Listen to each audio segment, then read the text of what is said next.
Bonjour tout le monde et bienvenue dans l'épisode 2 de nos films de 2023. Il faut me corriger parce qu'à la fin du premier épisode, j'ai dit des films d'animation, mais ça va plus être des films. Oui, il y en a qui ont de l'animation, certes, mais ça va être beaucoup sur les films plus familiales, que ça soit Spider-Man Across the Spider-Verse, Godzilla Minus One, Élémentaire, Fast 10, les Transformers, Wonka, La Petite Sirène. Ça va pas mal être les films qu'on va jaser dans ce recap de l'année 2023. N'hésitez pas à vous abonner, à nous suivre sur TikTok, à lâcher des commentaires aussi en bas de la vidéo. Ça va nous faire plaisir de réagir et d'échanger cinéma avec vous, bien évidemment. Et pour commencer, il faut toujours introduire nos collaborateurs, mais cette fois-ci, on va y aller à l'envers. Le premier, Maxime Cyr, qui vient avec nous. Max, comment vas-tu, mon cher? Ça va très bien, toi? Ben oui, écoute, à quel point tu es prêt à attaquer les films familiales aujourd'hui? Ben, très prêt et attaquer est un bien bon mot car j'en attaquerai plusieurs. Oh, j'aime ça, j'ai hâte d'entendre ton avis. Et bien évidemment, faut toujours amener notre deuxième partenaire, notre troisième en fait, Andy Saucier. Andy, comment vas-tu? Ça va. À quel point tu as hâte d'attaquer les films familiaux? J'ai hâte. Il y en a que j'ai aimé quand même, j'ai passé un bon moment, mais il y en a des pas faciles. Bon, ben parfait. Écoutez, messieurs, là-dessus, on va commencer avec nul autre que le Spider-Man Across the Spider-Verse. Ça, les gars, je vais faire une petite sortie. Je ne l'ai pas regardé. Je crois que j'ai raté un très bon film aussi. Manque de temps et à chaque fois que je veux l'écouter, j'en souviens plus le lendemain. Faut vraiment que je mette un reminder de l'écouter, mais je vais entendre vos avis là-dessus. Vous pouvez sortir les spoils, évidemment. Le film, ça fait un an qu'il est sorti. Vous pouvez sortir les spoils, ça ne dérangera pas. Je vais écouter le film pareil. Andy, on va commencer par toi. T'en as pensé quoi de ce film? J'ai adoré. Moi, ce film-là, le premier, en fait, au début, j'étais pas sûr, mettons, du premier film. Parce que c'est un style animé qu'on n'avait pas vraiment vu. Ça fonctionne vraiment. Le 2, encore mieux. Puis là, tu vois, ça dit Across the Spider-Verse. Dans le Spider-Verse, il y a des centaines de Spider-Man que tu vois, qu'on n'a pas vu dans des films, c'est juste dans les comics. Puis pour vrai, très, très, très, très bon. Moi, ce qui m'a surpris, qui m'a mis sur le cul, c'est à la fin, ça dit genre, l'écran devient noir, mettons à la fin du film. Ouais. Ça dit, bon, il va y avoir une partie 2. Moi, ça, je ne savais pas qu'il allait avoir une partie 2. Fait que ça va clairement être une trilogie. Je pense qu'après cette trilogie-là, moi, c'est ma théorie de fan. Le troisième film de Spider-Man en animé va introduire Miles Morales en live action dans l'MCU. C'est MCU. MCU. Je pense qu'avec le Spider-Verse puis tout ça, puis là, on voit vraiment comme qu'il traverse les univers. Je pense qu'il va traverser dans l'univers du live action avec l'univers qu'on connaît. Ça, c'est ma théorie. Mais pour de vrai, le film est vraiment bon. Puis si le troisième est aussi bon, je pense qu'on peut parler pas juste de une des meilleures trilogies en termes d'animé, mais une des meilleures trilogies de tous les temps. Wow. C'est tellement bon, les gars, là. C'est poignant, c'est touchant, c'est drôle, l'action est là, les personnages sont là. Pour vrai, je sais pas si les deux Spider-Man, j'ai vu des meilleurs films d'animé que ça. C'est bon, les gars, c'est bon. On peut même le mettre dans un classement de tous les films de Spider-Man, évidemment. Je suis un grand adepte du premier. Un des meilleurs films que j'ai écouté, lui aussi. Max, pour le Spider-Man, on parle de 95% de critiques pour Rotten Tomatoes en haut de 350 reviews. Le critic score de l'audience a plus de 10 000 reviews, mais ça à 94. Est-ce que tu es d'accord avec ces critiques-là? Ouais, 100%. J'ai été aussi sceptique, on dirait, en écoutant le premier, quand j'avais vu le style d'animation. Je suis très conservateur dans mes Spider-Man. Je suis très Tobey Maguire. Donc, j'ai eu beaucoup de misère avec. J'ai appris à apprécier Andrew Garfield au fil du temps, mais au début, ça n'a pas été facile. Même Tom Holland, les 2 premiers films Spider-Man de l'univers MCU, j'ai moins accroché un petit peu. Puis là, ben, avec No Way Home, j'ai heureusement repris. Et là, j'ai réécouté les autres, puis j'ai commencé à plus apprécier. Écoute, Miles Morales, quel personnage divertissant.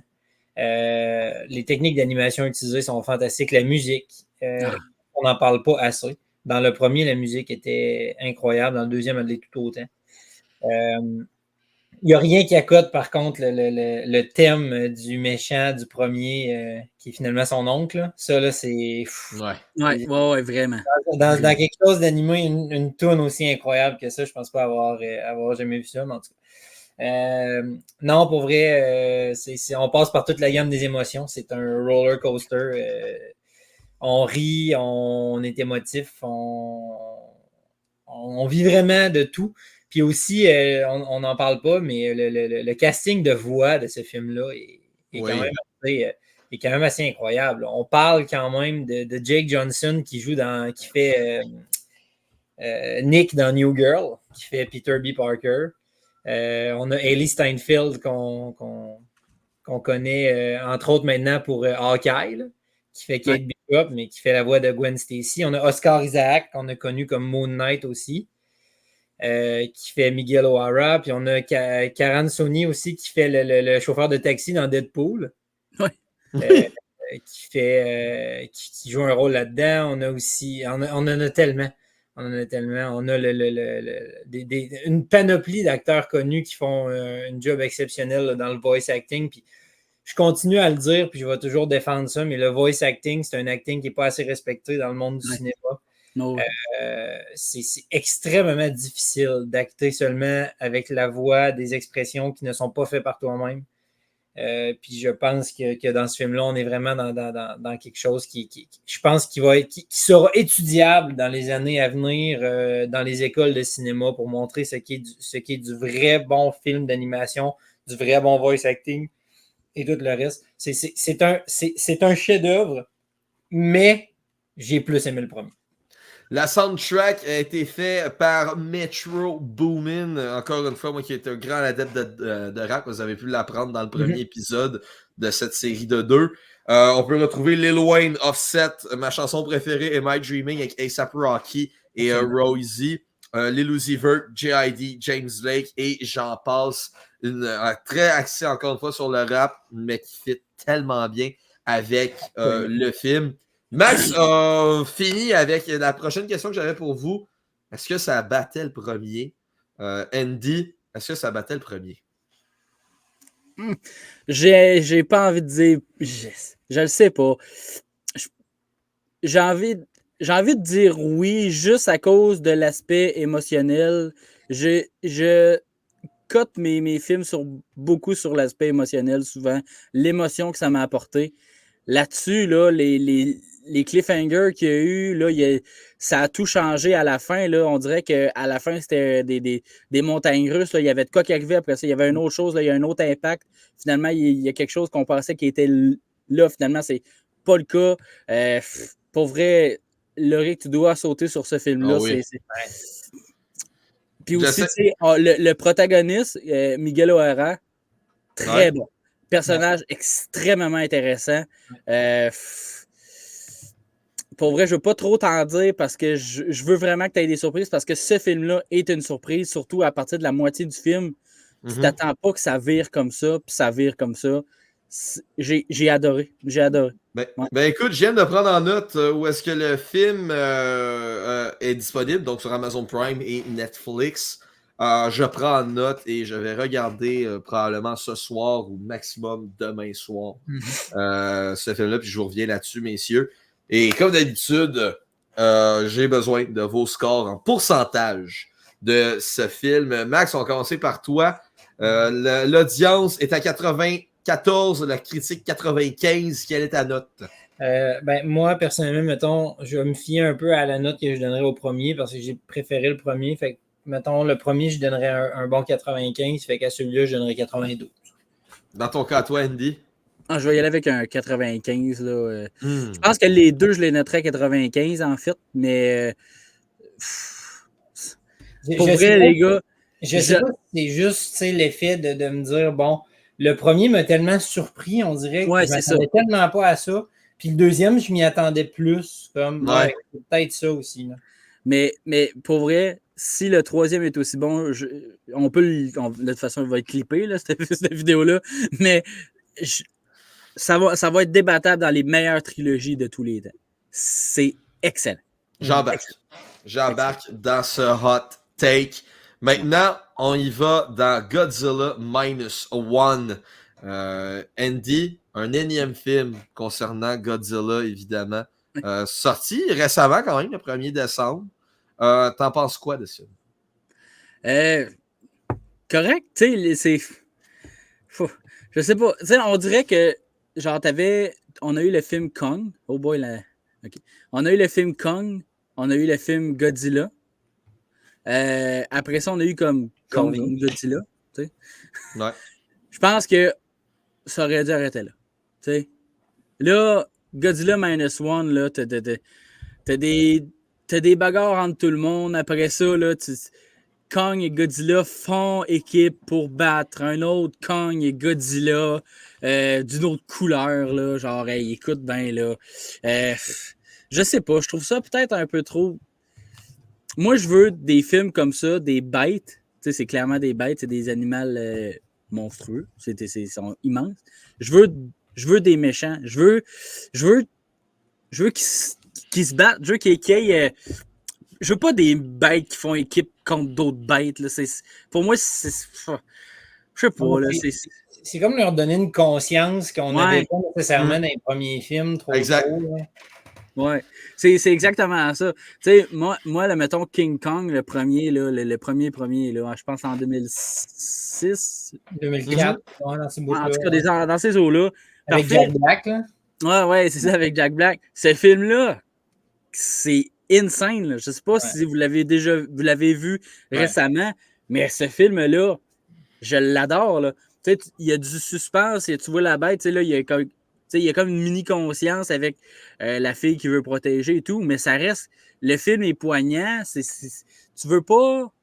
Puis là, ça s'en va au centre de la Terre, puis ça se bat contre des je sais pas. C'est trop. C'est trop. Pour moi, ça fait aucun sens. Je pense qu'ils ont essayé de faire des affaires un peu comme les films de super-héros. Tu fais équipe avec du monde que t'es pas censé faire équipe. C'est comme la phrase l'ennemi, mon ennemi est mon ami, genre quelque chose en même.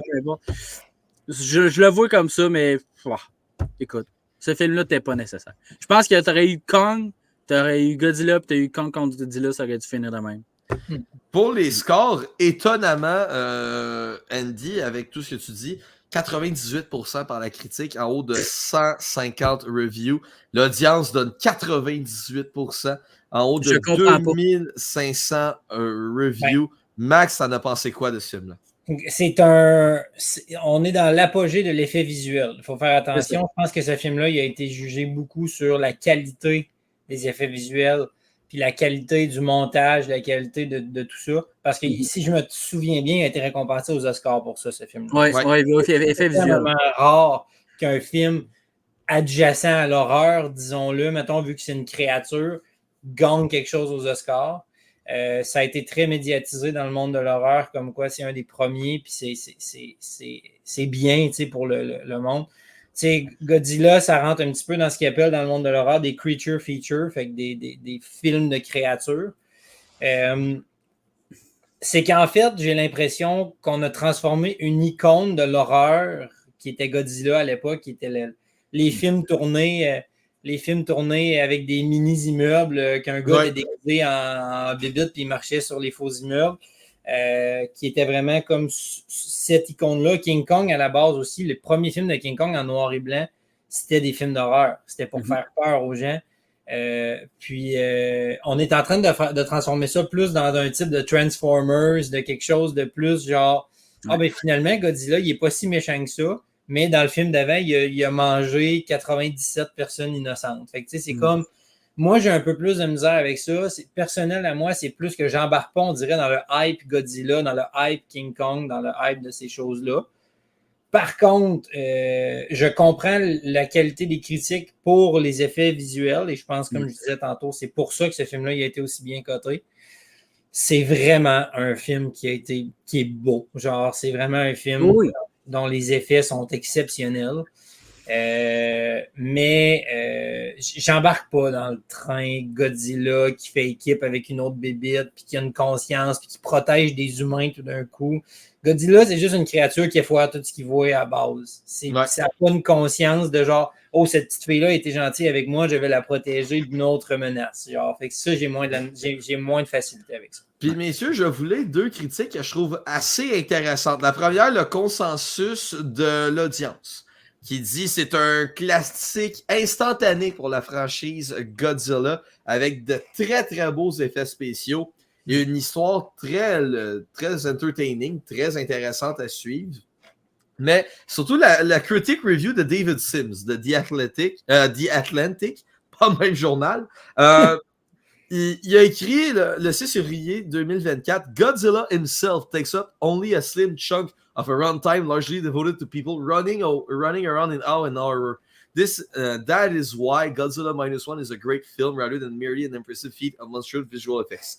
Donc, pour les personnes qui ne comprennent pas l'anglais, il dit que c'est un très bon film parce que Godzilla prend juste une petite partie du film et c'est très axé sur les civils. Pourquoi ils ont peur? Ils s'enfuient quand même, ils vont se cacher, tout ça. Est-ce que vous rejoignez l'opinion de David Sims? Parce que ça fait différent d'un film de Godzilla aussi. Ben, oui, mais encore là, on dirait que j'ai de la misère à embarquer. En fait, moi, c'est plus le genre de creature feature en général, j'ai de la misère. Okay. On a quand même beaucoup encensé les films Meg avec Jason Statham, là, avec les gros requins. Là. Ouais. J'ai pas aimé ça, moi. Genre, j'adore Jason Statham, mais on dirait que ça, les créatures surhumaines qui. Je trouve que c'est comme prévisible, c'est de la destruction, Oui, dans ce film-là, on amène, comme on dirait, une autre partie de Godzilla qui n'est pas juste, comme le critique disait, qui n'est pas juste genre, oh, on a peur, on s'enfuit, blablabla. C'est correct. Mais moi, je veux pas, quand j'écoute un film de Godzilla, commencer à ressentir de l'empathie pour cette créature-là. Puis je pense que c'est ça qu'on essaie de faire avec ça. On est en train d'en faire genre un humanoïde. Puis si j'aime Godzilla, c'est par son charisme naturel de créature. Comme, mettons, les Predators dans les films, là, Alien contre Predator et tout ça. Les créatures Predators, tu peux pas les détester. Ils sont charismatiques, même s'ils tuent du monde, même s'ils font... Mais Godzilla, c'est comme pas ça pour moi. Puis on dirait qu'ils ont essayé de faire ça. Puis moi, c'est ça. Je comprends pourquoi les gens y ont aimé, mais moi, j'aime pas. Puis dans ton cas, à toi, Andy? Un peu. On dirait que j'ai eu un blanc, là. Tu parles de ma note? Non. Je parle de David Sims. Est-ce que tu as rejoint sa critique ou pas? Oui. Tu sais, excuse-moi, j'ai eu un blanc, là. J'étais obnubilé par les paroles à Maxime. Mais je rejoins vraiment Maxime là-dessus. Ils ont essayé de faire quelque chose que c'est pas... Les personnages, c'est pas ça. C'est pas ça. Tu sais, c'est comme si tu ferais... Je ne sais pas, là, ma comparaison est peut-être bobouche, là, mais tu fais une comparaison, là, tu fais un Iron Man méchant. Tu veux pas ça, tu veux pas voir ça fait pas de sens. C'est comme... Tu sais, pour moi, les créatures, ça doit... Mettons une créature comme ça, là, c'est supposé être méchant, là, tu veux dire, tu n'as même pas une conscience ou un charisme. Tu sais, comme Maxime a montré aussi... C'est supposé être ton antagoniste dans ton film, pas ton héros. On dirait que j'ai un peu de misère avec ça. Genre. C'est ça. Tu sais, tu mets le film Meg, là, comme Maxime m'a parlé. Le film Meg, au moins, tu sais, ça avait plus ou moins de sens en termes d'action quand ils ont voulu le tuer, whatever.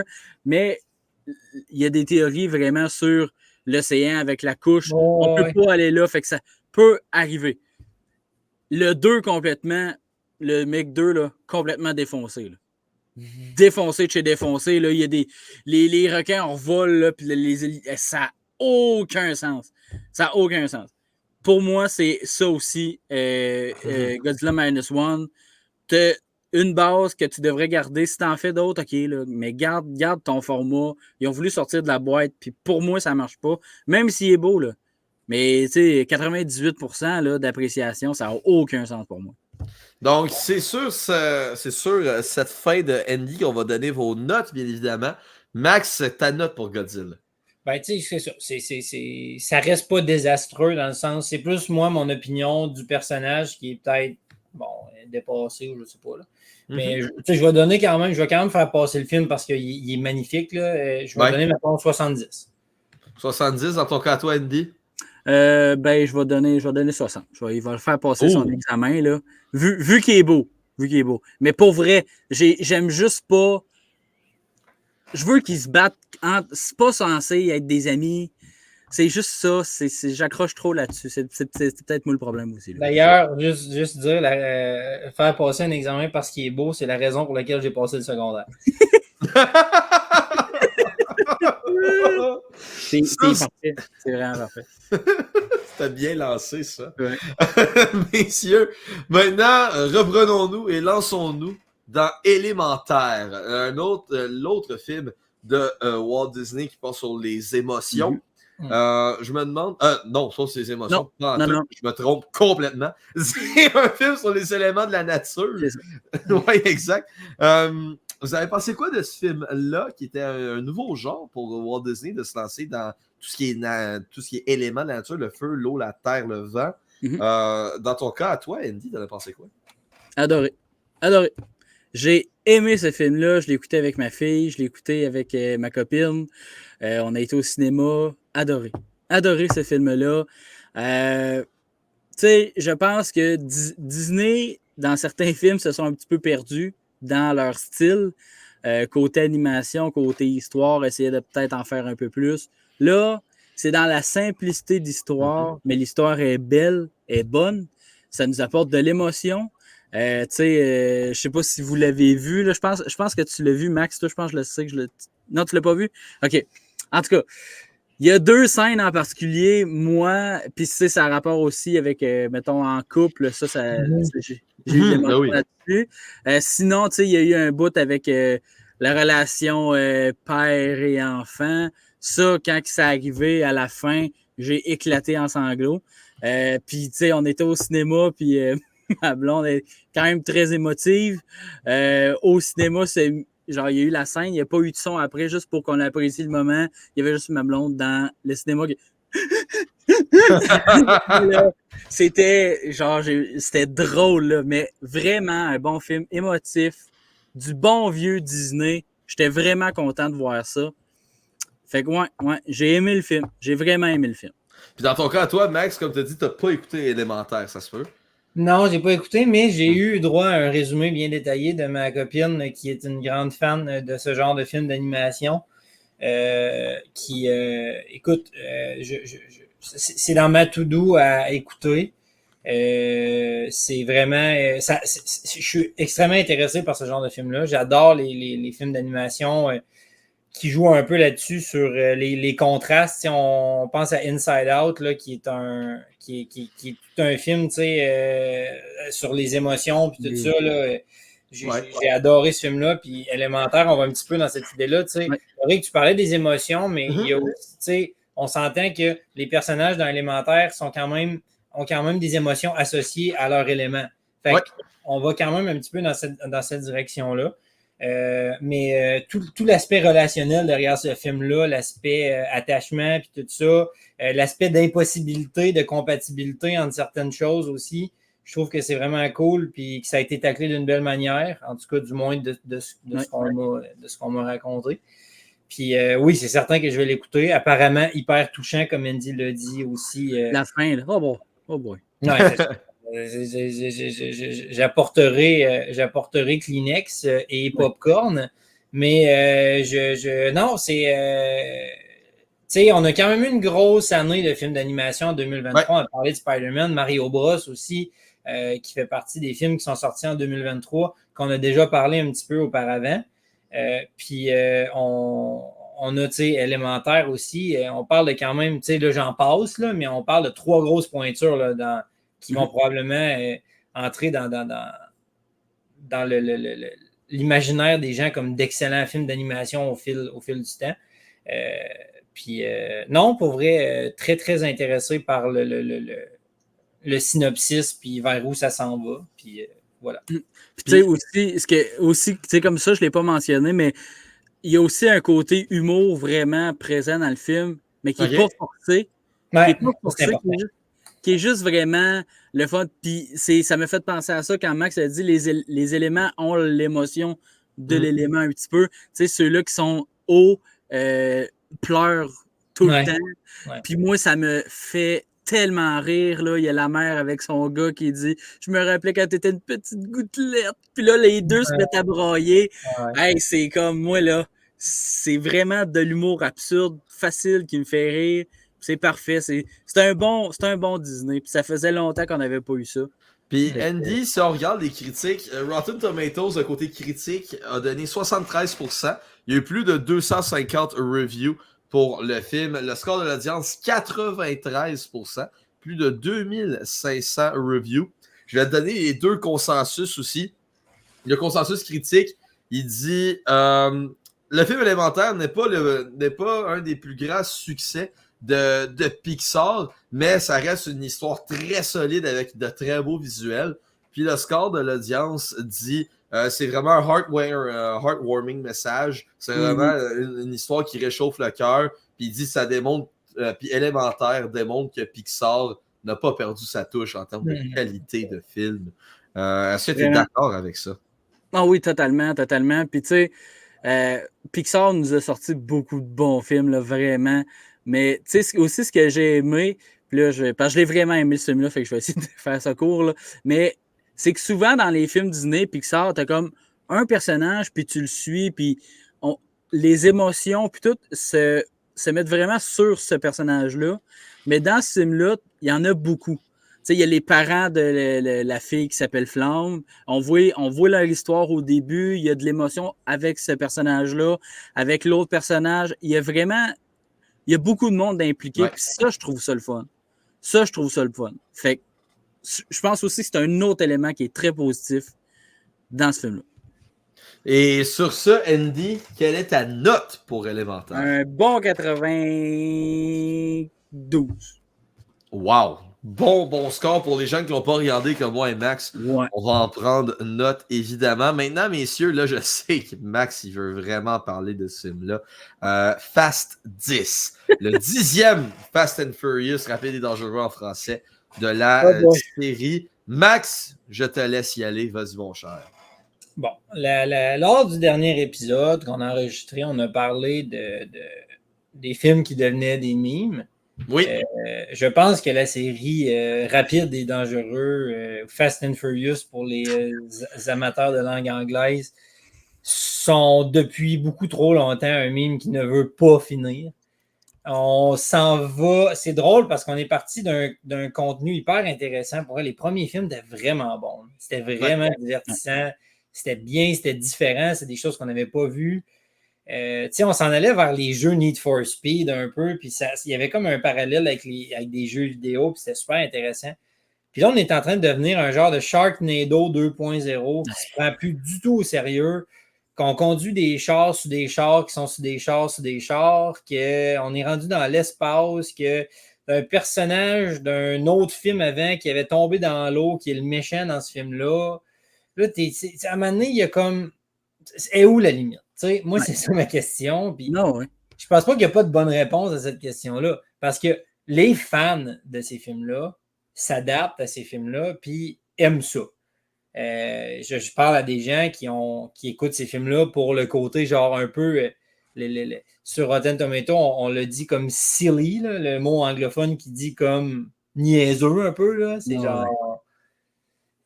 Puis c'est devenu ça. On est passé de Vin Diesel, qui était comme un acteur culte de l'action, qui était toujours super sérieux dans ses films. On tombe là-dedans. Que, on le sait qu'à un moment donné, dans le film, il y a quelqu'un qui va faire du 1 roue sur un char, en même temps, il va tirer quelqu'un avec un lance-roquette. Puis là, c'est comme... ça...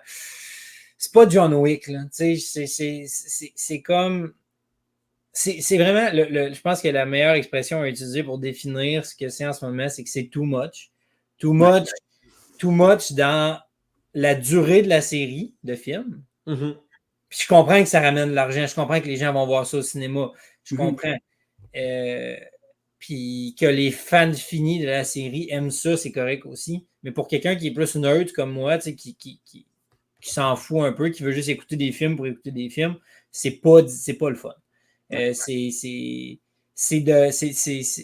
rendu comme une joke un peu en soi.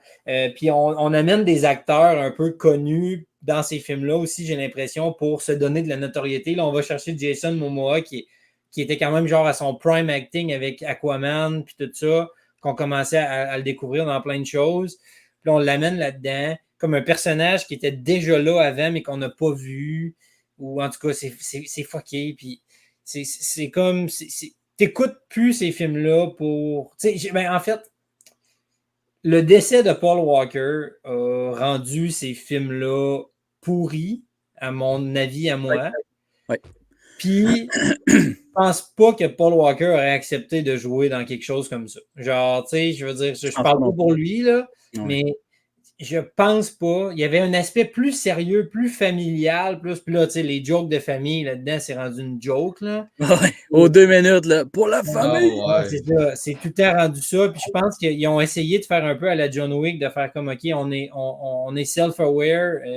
L'expression française, c'est comme on se rend compte nous-mêmes que on est en train de devenir une joke aux yeux du public. Fait qu'on va rider sa joke, mais c'est comme trop. Genre, Ouais. moi, c'est vraiment, je trouve ça too much. Ça me divertit pas.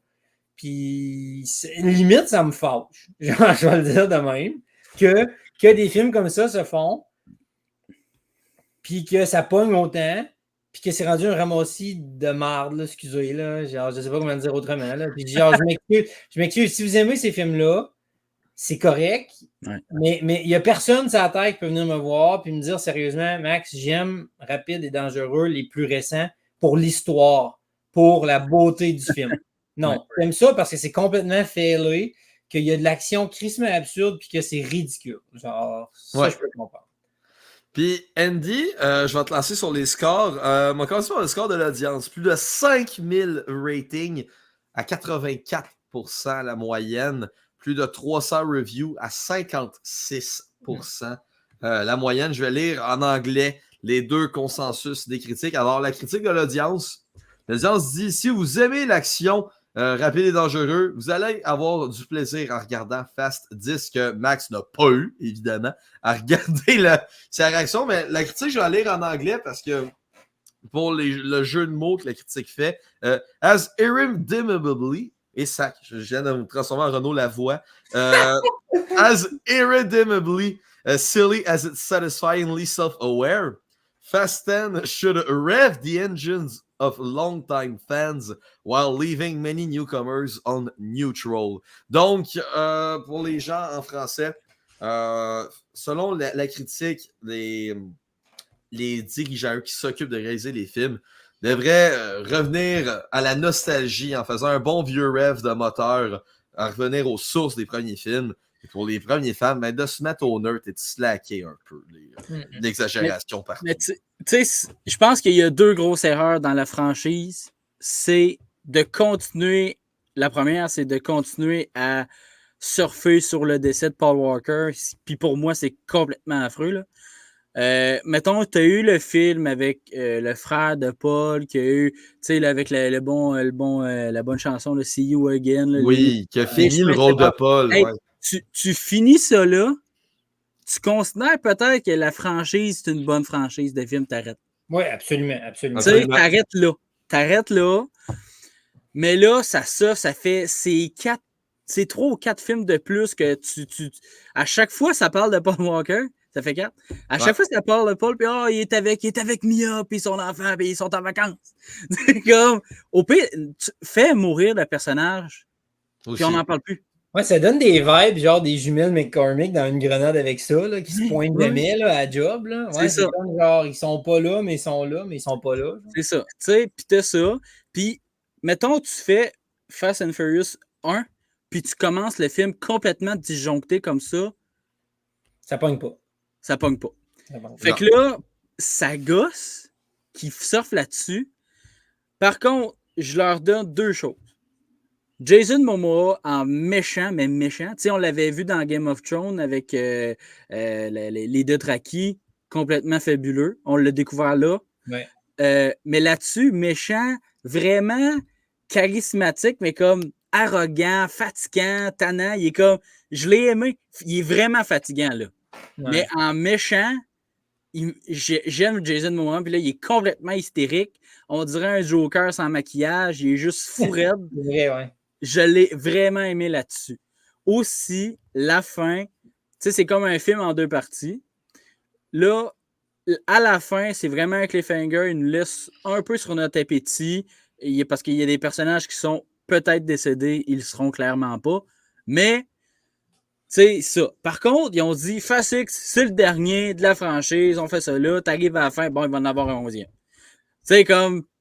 Tu sais, aussi, c'est ça qui me gosse, c'est que Vin Diesel avait dit, on avait dit à Paul qu'on allait faire 10 films, on va se rendre au 10e, puis Chris arrive à la fin du 10, ils en font un 11e. Tu sais, je veux dire, C'est trop. Pourquoi? Puis là, t'arrives, puis tu sais, il est juste... Après ça, il y avait eu une entrevue, il dit, on va faire plein de préquels, puis tout, puis il va y avoir... tu sais, t'avais la fille aussi qui joue Letty, qui dit qu'il va y avoir un préquel de juste des filles qui va faire ça. Après ça, il y a aussi qu'elle disait que je comprends pas pourquoi les mauvaises critiques, on est meilleur que plein d'autres films, on est bien meilleur que les films Marvel. Tu sais, comme on dirait que le film, il est perçu comme Max a dit, OK, on est une joke, on y va à fond, mais on dirait qu'ils savent pas qu'ils sont une joke. Ouais, c'est ça. Ouais. Genre, puis ce qui me gosse un peu, c'est que Vin Diesel, mettons, au début, il créait quelque chose de le fun, mais là, on dirait qu'il est juste avare de faire un film qui va y rapporter beaucoup de bidous. Il veut beaucoup de bidous dans ses poches. Puis c'est plate. Il en fera un 17e. Le monde va y aller pareil. Tu sais, c'est juste parce que c'est Fast and Furious, mais les 4, 5, 6 premiers, là, t'arrêtes ça là. C'est bon, là. Ouais, c'est bon. C'est pété, là, mais c'est bon. C'est pété. Ouais. Tu sais, mettons, les 3 premiers, en termes de course de rue, super, là. Super. Tu sais, je pense que c'est le 5e, par exemple, là, que une scène m'avait fait grimacer. Là, c'est quand il y a comme 2 ponts, puis il arrive avec un char, il fesse là, puis là, il revole, puis il pogne les petits dans les airs. Ah Puis là, oui. il atterrit sur le haut d'un char, il est comme, t'es correct? Puis là, lui, il est là. C'est juste. Tu sais, en tout cas. Mais. C'est ça. Ils vont trop loin, puis ils vont continuer à aller loin. Mais c'est surtout ça qui me gosse. Ils ont dit, je vais en faire 10 pour Paul. À la limite, c'est beau. T'arrives au 10e, ils en font un 11e. C'est comme... Tu sais, en tout cas, c'est ça. Alors... Je vais y aller voir le 11 pareil, parce que je suis un peu stupide. Alors, messieurs, quelle sera votre note concernant Fast 10? Moi, je vais donner 50. 50%. Dans ton cas, à toi, Max? 38. Oh, Mais on ma a note, vraiment pas attends, je vais te dire un affaire. mais ma note monte juste un petit peu à cause de Jason Momoa. Je l'ai vraiment aimé en méchant. Pour Parce de que vrai. moi, ce que je tiens à dire aussi, c'est que, bon, pour les. Je vais réutiliser un peu ce qu'ils ont dit dans Rotten Tomatoes, ce que tu as dit tantôt. Pour les fans finis de cette série de films-là, c'est un bon film. Pour les personnes neutres qui tiennent pas mordicus à cette série-là, comme moi, c'est pas un bon film. Puis c'est pour ça que je donne une note aussi basse. Mais je respecte les gens qui aiment cette série de films-là, puis qui suivent ça, puis qui seront fâchés de ma note, je m'en fous. Mais c'est ça. Puis tu sais aussi, mettons, le film finit weird un peu, là. Tu sais, on sait pas s'ils sont décédés, mais c'est parce que c'est même pas surprenant. C'est genre le 3e personnage qui est censé être mort, puis il l'est Il pas. va revenir, c'est ça. C'est ça. Tu sais, là, ils ont fait aussi mourir John Cena. Lui, il est censé être bon, il va sûrement revenir. Là, puis en plus, là, il descend comme une genre de rampe, là, de gros barrage explose, t'as toutes des affaires autour de lui de feu, puis il descend, puis là, le film arrête de même, là, c'est comme... C'est trop. Ouais. Mais 50. Juste, Jason Momoa, quand même underrated un petit peu là-dedans. Pour vrai, moi, je l'ai aimé en termes de folie, là. Oh, oui, non, c'est un méchant complètement sauté. Là. Ah ouais, c'est ça. mettons, tu mets Jason Momoa dans un film d'action, de course ou peu importe, genre, ce personnage-là, genre, il est débile. Là. Genre, le personnage est trop bon pour être dans un film comme ça. À la limite. En tout cas, c'est ça. Alors, maintenant, messieurs, allons sur le énième Transformers Rise of the Beast. Andy, je te laisse y aller, mon cher.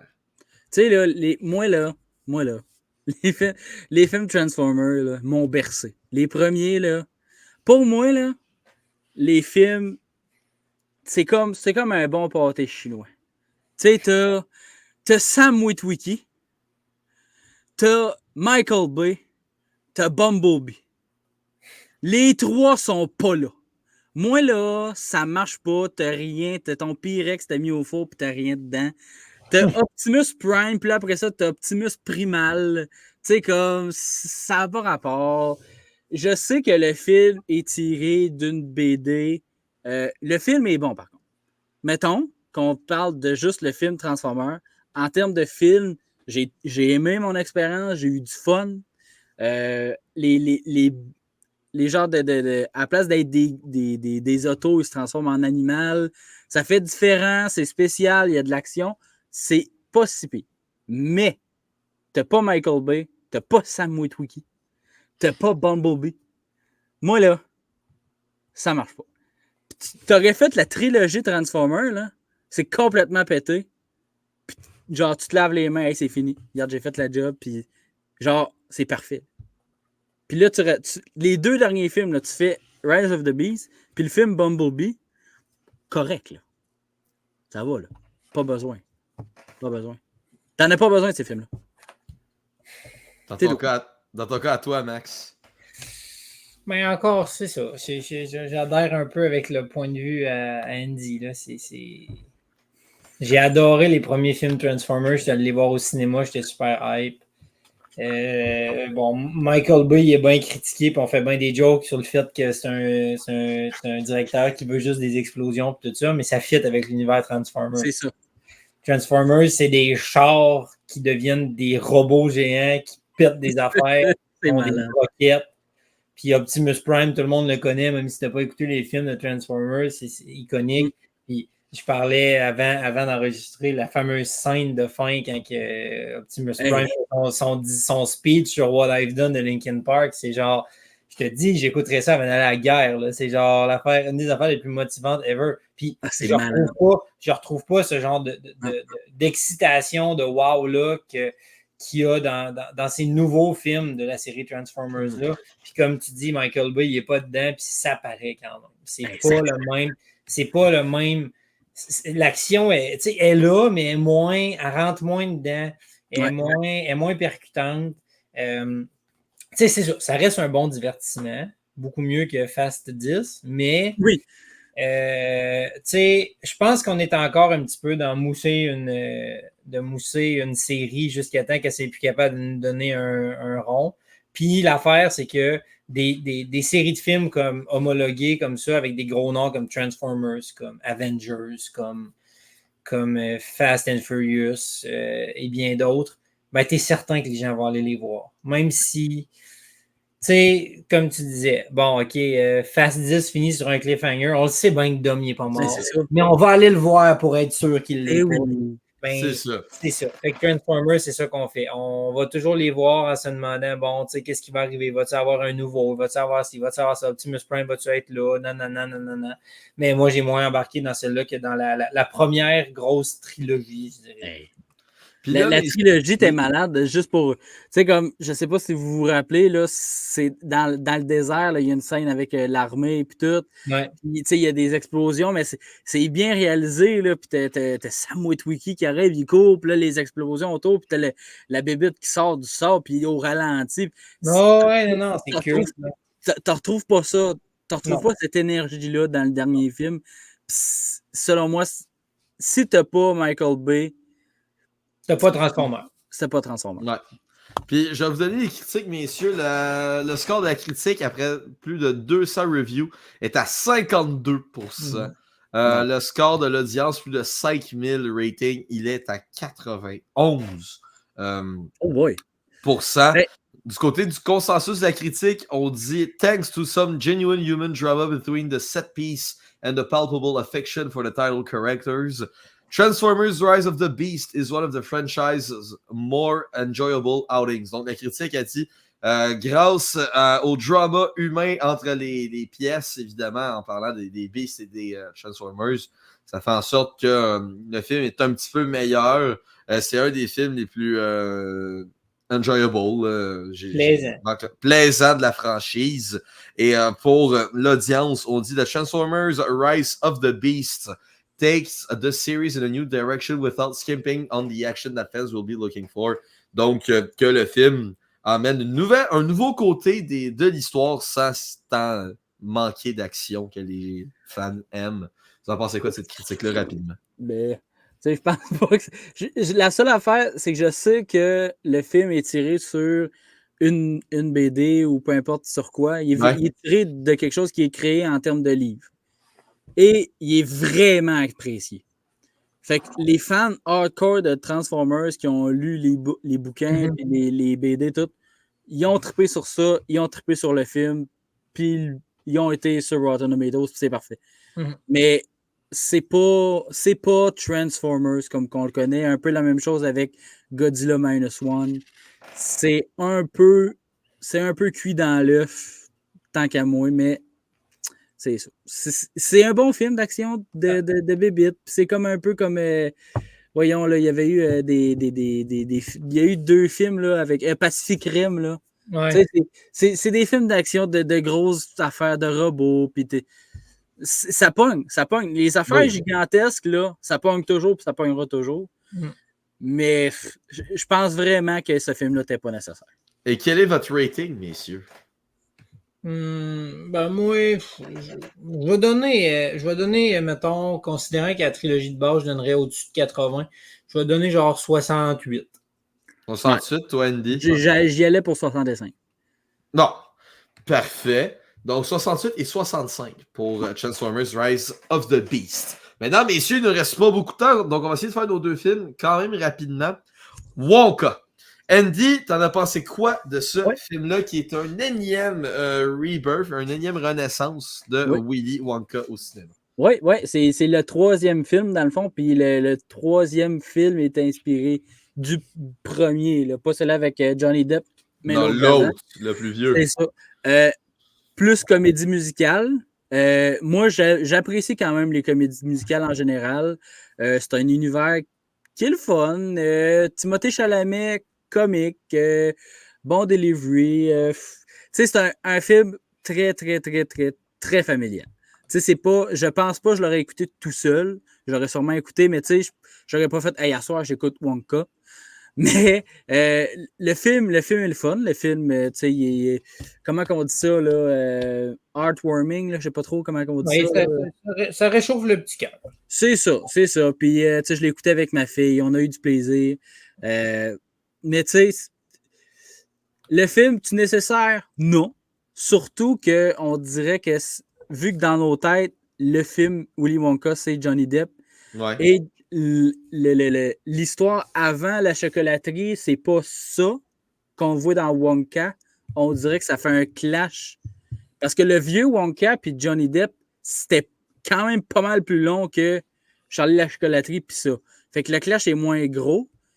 Mais là, on dirait que c'est 2 films pareils, mais pas pareils. C'est comme si dans 5 ans, il y aurait un Iron Man 1, mais avec une histoire différente. On dirait ça marche pas. Mais le film est drôle, le film, il y a des belles chansons dedans, c'est chaleureux, c'est drôle, c'est comique.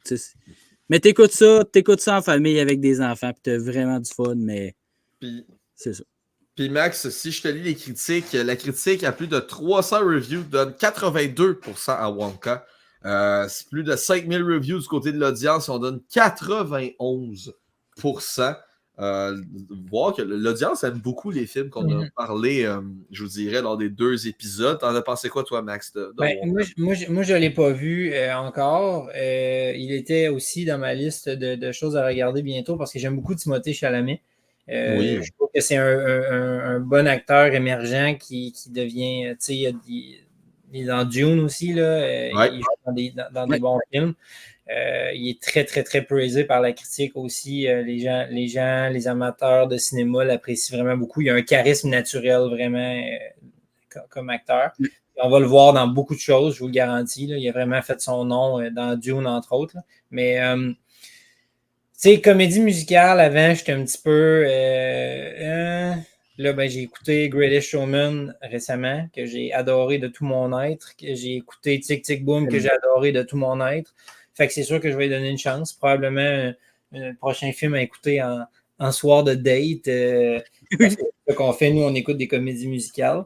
Puis, écoute, ça m'intrigue parce que j'ai vraiment aimé le Charlie et la chocolaterie de Johnny Depp. C'est comme. Il y a des scènes de ce film-là qui vivent dans ma tête, genre. Puis ça m'a marqué. Puis je pense que ça a marqué la culture populaire. Puis la manière que Johnny Depp a joué le personnage aussi et tout ça. Oui.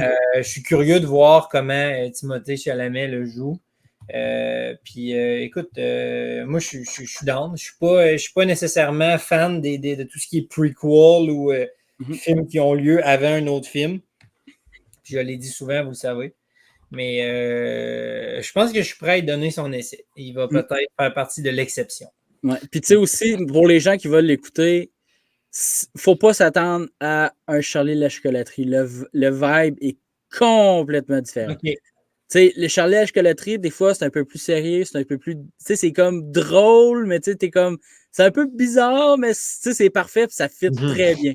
Mais Wonka, c'est coloré, c'est vraiment pas pareil, là. C'est vraiment un autre monde, là.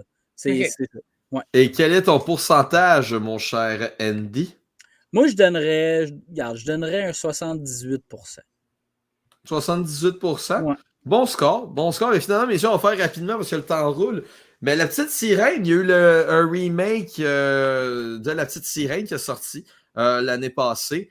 Max, tu voulais starter pour parler de ce film qui est sorti le 26 mai de l'année passée. T'en penses quoi? Bon, je parlerai peut-être pas du film en général, mais je vais parler de tout ce qui est reboot réaliste en live action de Disney, duquel je suis vraiment pas d'accord. J'ai beaucoup de misère avec ce principe-là qui est, selon moi, vraiment, je sais pas, pour moi, ça respire l'étouffement de contenu. Là. C'est genre, on sait plus quoi faire, fait qu'on va prendre tous les films qu'on a faits avant, mais on va les faire avec des vraies personnes. Puis ils savent qu'ils vont se faire de l'argent là-dessus. Puis ils savent qu'ils vont se faire de l'argent là-dessus parce que les familles vont aller les voir, tout ça. Mais moi, j'ai détesté le Roi Lion en live action. Je dis pas, j'ai pas aimé, j'ai détesté ça. Je trouve que ça dénature complètement les classiques de mon enfance. Puis je trouve ça plate qu'il y a une génération d'enfants qui vont connaître ça comme étant le OG Roi Lion, genre que comme quand ils vont parler du Roi Lion, ils ne parleront pas de celui-là en animation, mais ils vont parler de lui. Puis j'ai peur que ça arrive, puis que genre les classiques soient. Je pense pas que ça arrive, mais que les classiques soient oubliés à cause de ces live action-là. Pour moi, ça n'a pas lieu d'être. C'est de l'argent un peu gaspillé de reprendre exactement une histoire pareille, puis de juste la retranscrire avec des vrais acteurs. Je suis juste pas d'accord avec ce principe-là. Il y a eu beaucoup de controverses là, à la sortie de La Petite Sirène à cause, on le sait, là, de la couleur de peau de Ariel. Mais ça, moi, ça me passe 10 pieds par-dessus la tête. Je m'en fous.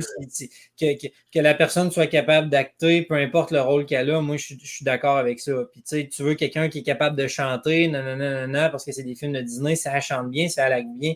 Prends qui tu veux, c'est pas ça le problème. C'est juste que moi, tout l'aspect live action, de reprendre quelque chose qui a déjà été fait et de le refaire de la manière presque identique, mais sans animation, je suis vraiment pas down avec ça. Ce concept-là me plaît pas du tout. Puis j'espère que, puis en tout cas, ça a l'air à vouloir devenir comme vraiment la norme. Puis ça me désole un petit peu. Ouais. Puis tu sais aussi, le seul live action que j'ai un peu apprécié de Disney, en fait, j'ai quand même apprécié, c'est La Belle et la Bête. avec Emma Watson qui a fait Bill, j'ai quand même apprécié. Par contre, tu sais, comme tu dis, les côtés couleur de peau avec Ariel, on s'en contrefout. Moi, la seule affaire, tu sais, ma fille de 7 ans l'a écouté, elle ne m'a pas parlé de la couleur de peau, puis à la limite, on s'en contrefout. C'est une sirène. Ouais. Elle soit verte, là. C'est une sirène. C'est une sirène. C'est ça. Mais elle dit pourquoi elle n'a pas les cheveux rouges. Je sais pas quoi dire. C'est ça que les enfants remarquent plus, oui, exactement. Je sais pas quoi dire. Elle n'a pas les cheveux rouges. Puis tu sais, il va y avoir un live action aussi avec le Blanche-Neige et les 7 nains, puis tout ça, tu sais. Ouais. C'est juste comme Max dit, c'est pas nécessaire. Ça l'a bercé notre enfance. Puis, tu sais, il y a beaucoup il y a la culture cancel en ce moment, puis c'est vraiment présent. Tu sais, Disney, ils mettent des avertissements avant les films.